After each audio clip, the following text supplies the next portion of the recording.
Assalamualaikum warahmatullahi wabarakatuh. Perkenalkan, nama saya Fandi Arta dengan nomor stambuk A221-21003 dari kelas A program studi pendidikan biologi. Jadi di sini pembuatan video saya ini yaitu untuk memenuhi tugas dari mata kuliah taksonomi hewan, yaitu dengan materi ciri-ciri dan klasifikasi amfibi dan reptil. Jadi tidak usah berlama-lama, kita lanjut ke videonya. Baik, definisi amfibi dan reptil. Yang pertama, kata amfibi berasal dari kata amfi yang berarti ganda dan bios yang berarti hidup. Oleh karena itu, amfibi adalah hewan yang dapat hidup di dua alam. Ketika menetas, individu muda hidup di perairan dan bernapas dengan insang, sedangkan ketika dewasa dapat berganti ke tipe habitat yang berbeda seperti terestrial, fosorial maupun arboreal dan bernapas dengan paru-paru. Menurut Amphibiaweb 2019, jumlah amfibi di dunia saat ini sebanyak 8.032 jenis. Jumlah tersebut terus meningkat karena bertambahnya penemuan jenis baru. Kelas amfibi terbagi menjadi 3 ordo yang memiliki karakteristik masing-masing, yaitu ordo Caudata, ordo Anura, dan ordo Cecilia. Yang kedua, reptil. Reptil adalah hewan bertulang belakang yang bersisik dan bernapas dengan paru-paru. Kelas reptil dapat terdiri dari 4 ordo, yaitu Crocodilia, Cincocepelia, Squamata, dan Testudinata. Baik, selanjutnya yaitu karakteristik amfibi. Mungkin teman-teman sudah mengetahui yaitu banyak sekali karakteristik dari hewan amfibi. Mungkin sedikit saya jelaskan, yaitu di sini yang pertama, tubuh diselubungi kulit yang berlendir serta tidak mempunyai sisik. Yang kedua yaitu merupakan hewan berdarah dingin atau poikiloterm. Yang ketiga yaitu mempunyai jantung yang terdiri dari 3 ruangan, yaitu 2 serambi dan 1 bilik.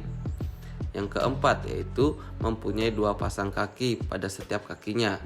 Terdapat selaput renang yang terdapat di antara jari-jari kakinya, dan kakinya berfungsi untuk melompat dan berenang.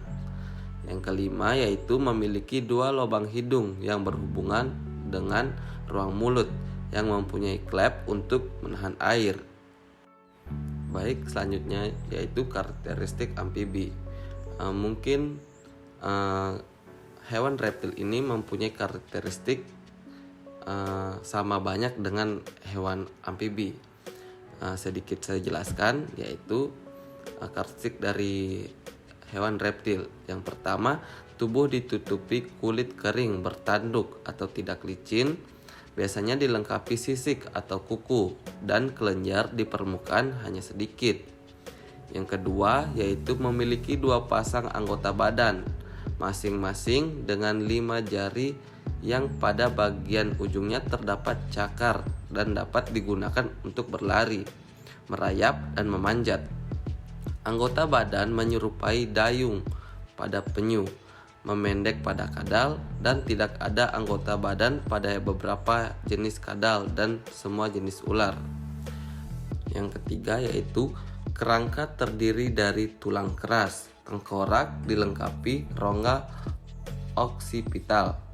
Yang keempat yaitu jantung terdiri dari 4 ruang yang belum terpisah sempurna, 2 serambi, dan ventricle yang sebagian saling terpisah, 1 pasang berkas aorta, sel darah merah oval, bikonkav dengan inti. Yang kelima yaitu respirasi dengan paru-paru. Pada kura-kura, air dilengkapi dengan respirasi kloaka. Baik, yang selanjutnya yaitu klasifikasi dari amfibi, yaitu yang pertama ordo Caudata. Ordo ini mempunyai ciri bentuk tubuh yang memanjang, mempunyai anggota gerak dan ekor, serta tidak memiliki timpanum. Tubuh dapat dibedakan antara leher dan badan. Beberapa spesies mempunyai insang dan yang lainnya bernapas dengan paru-paru. Di bagian kepala terdapat mata yang kecil dan pada beberapa jenis mata mengalami reduksi.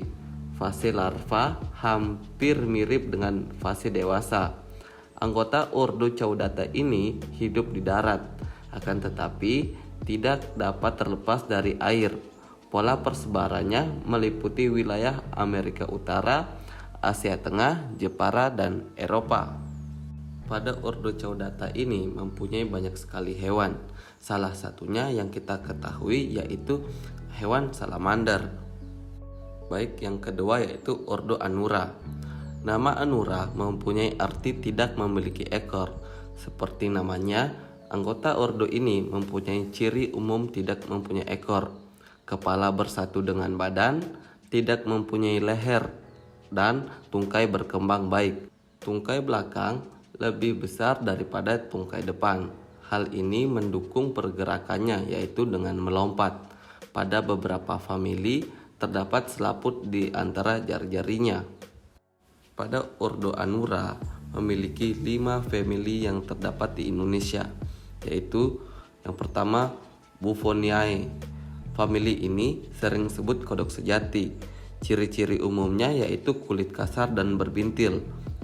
Terdapat kelenjar paratoid di belakang timpanumnya dan terdapat pematang di kepala. Mempunyai tipe gelang bahu archiferal.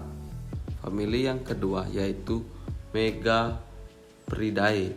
Ciri khas yang paling menonjol adalah terdapatnya bangunan seperti tanduk di atas matanya yang merupakan modifikasi dari kelopak matanya. Pada umumnya, famili ini berukuran tubuh kecil, tungkai relatif pendek sehingga pergerakannya lambat dan kurang lincah. Selanjutnya yaitu famili yang ketiga yaitu Ranidae.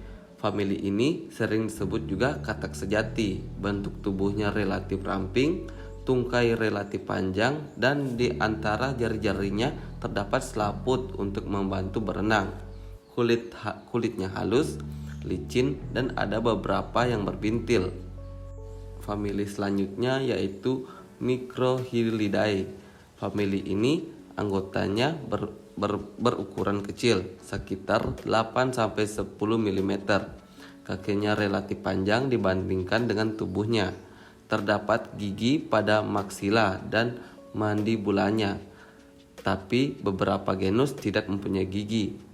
Karena anggota famili ini diumal, maka pupilnya memanjang secara horizontal. Gelang bahunya femistemal. Contoh spesiesnya adalah Microhyla achatina. Famili terakhir yaitu Rhecoporidae. Famili ini sering ditemukan di era sawah.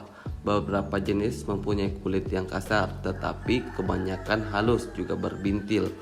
Tipe gelang bahu firmis ternal. Pada maksila terdapat gigi seperti parut. Terdapat pula gigi palatum. Berkembang biak dengan ovipar dan fertilisasi secara eksternal. Selanjutnya yang ketiga yaitu ordo Sesilia atau Apoda. Ordo ini mempunyai anggota yang ciri umumnya yaitu yang pertama tidak mempunyai kaki sehingga disebut apoda. Yang kedua yaitu tidak mempunyai cacing atau gilig, bersegmen, tidak bertungkai, dan ekor bereduksi. Dan yang ketiga yaitu mempunyai kulit yang kompak, mata tereduksi tertutup oleh kulit atau tulang. Retina pada beberapa spesies berfungsi sebagai fotoreseptor. Ordo Sesilia ini mempunyai 5 famili, yaitu yang pertama Rhinatremetidae. Rhinatremetidae memiliki ciri-ciri yaitu memiliki ekor dan mulut tidak tersembunyi di bagian bawah kepala. Mereka bertelur di rongga dalam tanah. Larva memiliki insang eksternal dan tinggal di speges sampai mereka metamorfosa. Habitat dan penyebaran di tanah yang lembab dan sampah daun. Tersebar di daerah Tenggara, tidak menyeberangi garis Wallace. Adapun famili yang kedua yaitu Ichthyopidae dengan ciri-cirinya yaitu seperti cacing, kulit lembab yang muncul sempit tersegmentasi, mata kecil ditutupi dengan kulit dan persepsi visual mereka terbatas untuk menentukan antara terang dan gelap. Habitat dan penyebaran di tanah yang lembab dan sampah daun, terbentang dari Florida dan utara Meksiko sampai selatan. Keunikannya adalah mampu mengambil oksigen baik melalui kulit dan paru-paru. Selanjutnya yaitu famili ketiga yaitu Ureaotipilidae, memiliki ciri-ciri berukuran relatif kecil mulai dari 23 cm sampai 30 cm panjangnya, memiliki ekor dan tengkorak struktur yang relatif kompleks, mulut yang tersembunyi di bawah moncong. Habitat dan penyebarannya yaitu di tanah hutan tropis tersebar di wilayah pegunungan di Jawa. Selanjutnya yaitu famili keempat Scolecomorphidae, yaitu memiliki ciri-ciri adalah mereka melekat pada dasar sepanjang tentakel di bawah moncong, hanya memiliki anuli primer bersegmen. Keunikannya tidak memiliki staples tulang di telinga tengah. Habitat dan penyebaran berada di bawah tanah, tersebar di Florida dan Meksiko Utara.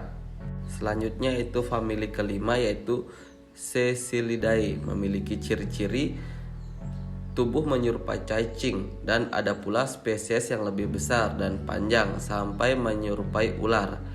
Ekor pendek dan kloaka dekat akhir tubuh, kulit halus dan biasanya gelap matte, tetapi beberapa spesies memiliki kulit berwarna-warni.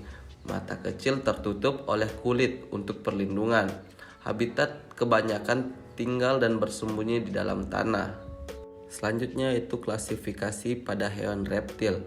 Reptil memiliki ciri fisik berupa kulit yang seluruhnya tertutupi oleh sisik, kecuali pada ordo Testudinata. Ordo Testudinata, sisiknya mereduksi menjadi tempurung sebagai bentuk perlindungan diri. Hampir semua jenis reptil memiliki cakar pada kakinya, kecuali subordo Ophidia atau ular yang tidak memiliki kaki. Ular berjalan dengan menggunakan otot-otot perutnya yang kuat. Walaupun tidak memiliki kaki, masih dapat bergerak. Pada reptil memiliki 4 ordo, yaitu yang pertama ordo Crocodilia.